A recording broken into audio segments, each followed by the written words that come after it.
Halo teman-teman, kita ketemu kembali di seri video filsafat untuk pemula, di mana kita masih membahas tentang retorika.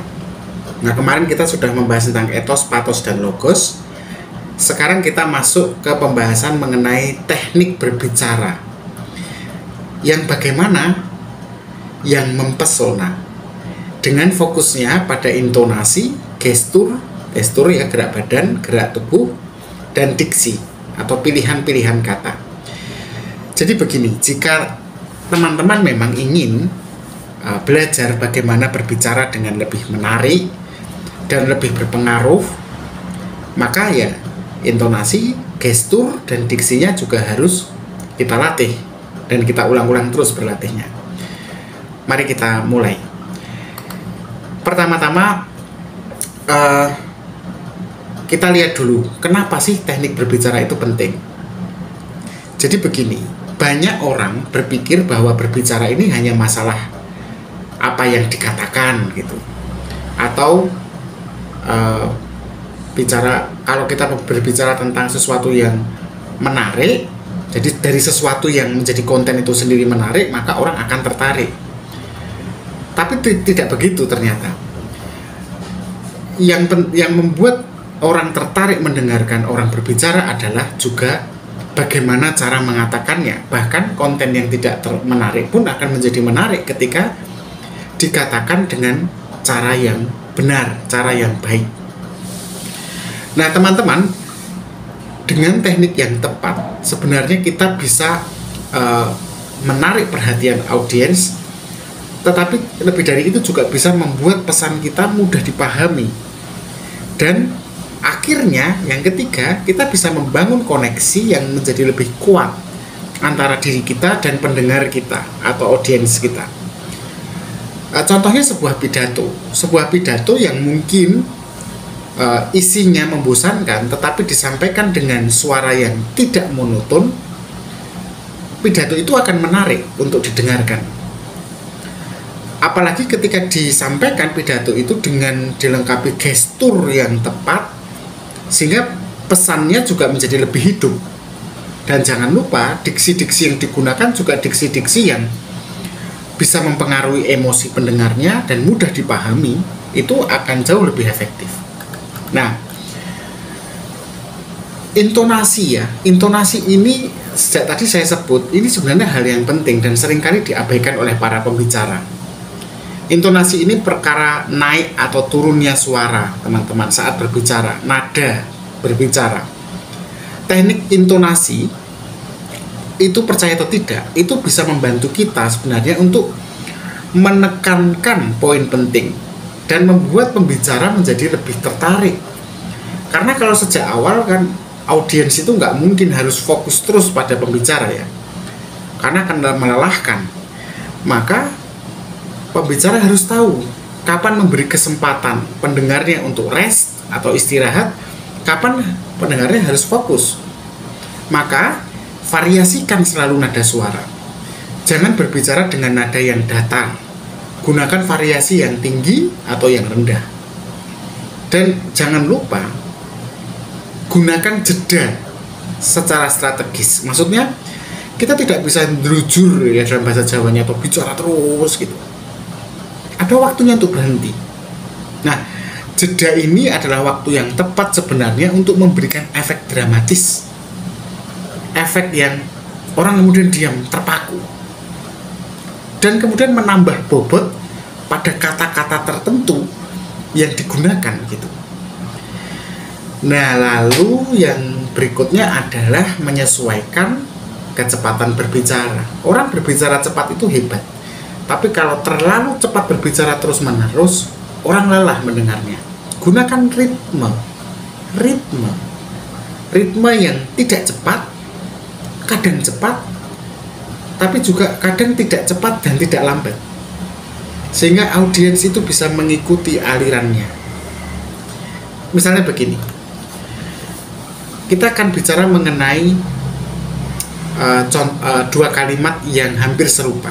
Dan teman-teman coba bedakan. Hari ini kita akan membahas sesuatu yang sangat penting. contoh satu. Contoh dua, hari ini kita akan membahas sesuatu yang sangat penting. Mana yang lebih menarik? Bagi saya pribadi, yang kedua.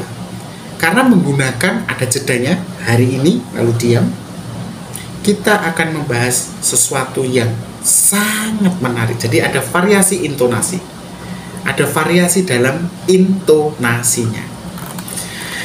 Nah, selain tentang intonasi, kita juga bicara tentang gestur. Gestur atau gerakan tubuh itu membantu kita memperkuat pesan yang disampaikan.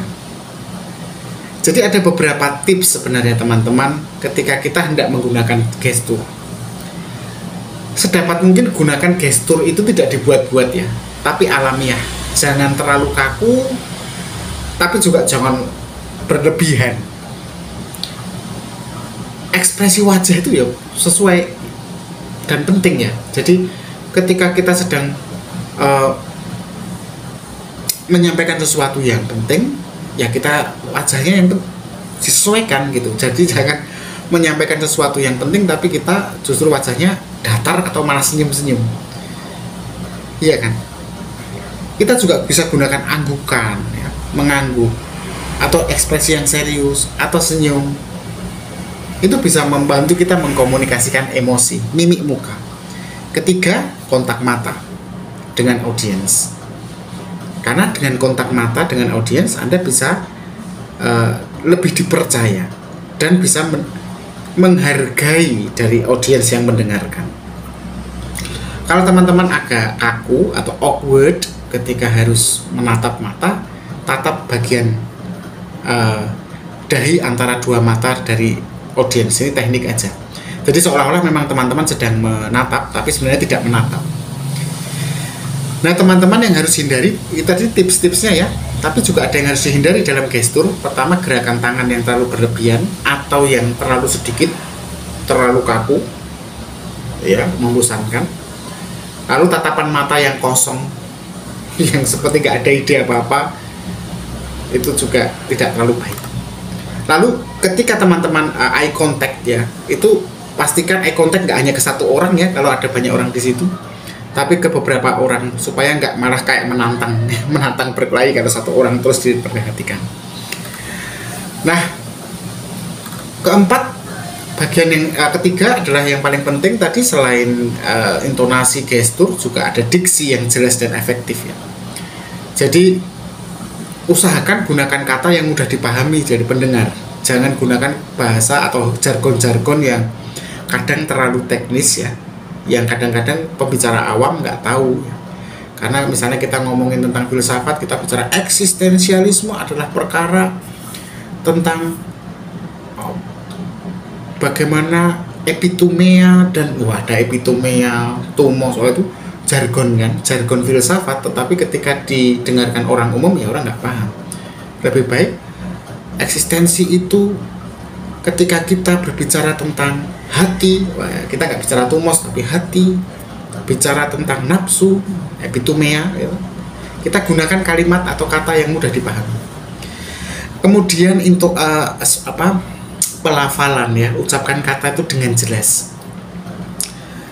Jangan terselip, sebisa mungkin. Kalaupun terselip ya ulangi dengan kata maaf, saya ulangi supaya lebih jelas. Dan jangan terlalu cepat, dan jangan terlalu malas mengartikulasikan kata, karena setiap kata itu penting dan punya power. Gunakan juga kata-kata yang punya kekuatan emosional seperti oh, great, menakjubkan gitu, atau hebat, mengesankan, luar biasa. Nah, itu memberi dampak yang besar. Misalnya begini, daripada teman-teman ngomong kayak gini, ini adalah informasi yang berguna, lebih baik teman-teman katakan ini adalah informasi yang sangat penting yang bisa mengubah cara berpikir Anda. Di kalimat kedua, diksi yang kita gunakan punya power. Nah, itulah teknik berbicara yang potensinya besar untuk mempesona orang karena kita menggunakan intonasi, gestur, dan diksi yang tepat. Kalau kita gunakan dengan baik, dengan kombinasi yang baik, dan kita latih berulang-ulang setiap hari, maka saya yakin kita akan jadi pembicara yang lebih menarik. Dan itu penting ketika kita sedang membangun argumen agar argumen itu dipercaya dan didengarkan. Nanti di video selanjutnya kita akan kembali belajar retorika dalam konteks bagaimana membangun argumen yang tak terbantahkan dalam debat misalnya.